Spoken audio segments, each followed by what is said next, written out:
Please raise your right hand. Do you solemnly swear that you will support and defend the Constitution of the United States against all enemies, foreign and domestic, that you will bear true faith and allegiance to the same, that you take this obligation freely without any mental reservation or purpose of evasion, and that you will well and faithfully discharge the duties of the office on which you are about to enter, so help you God. I do.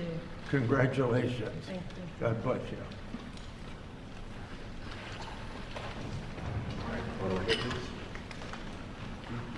Oh, you want me in that picture too? Well, today, Darline Graham, the sister of the late Senator Lindsey Graham, was sworn into the U.S. Senate today. She is making history. She's the first woman to represent South Carolina in the United States Senate. Graham was appointed by Governor McMaster yesterday. We brought that to you live on air during our 4 o'clock newscast. Darline Graham has never held elected office, but has a long history of public service in the state. For a little more on the background of Darline Graham, Graham is a graduate of the College of Charleston and has a master's degree in rehabilitation counseling from SC State. She began her career as a certified optician and has spent 28 years in various state leadership roles, including as the commissioner of the South Carolina Commission for the Blind since 2019. Graham also serves on the State Workforce Development Board. She lives in Lexington and is married with 2 daughters.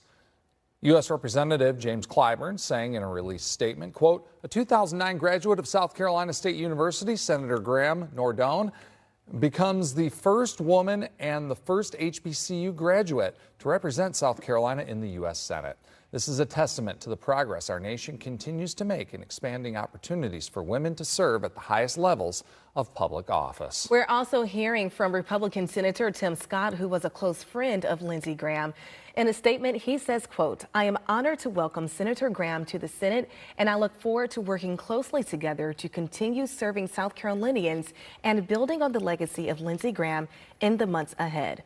This comes as the sudden death of Lindsey Graham really just shook the nation. A special primary election will be held as well. That would be happening sometime in August for a person to take the seat permanently.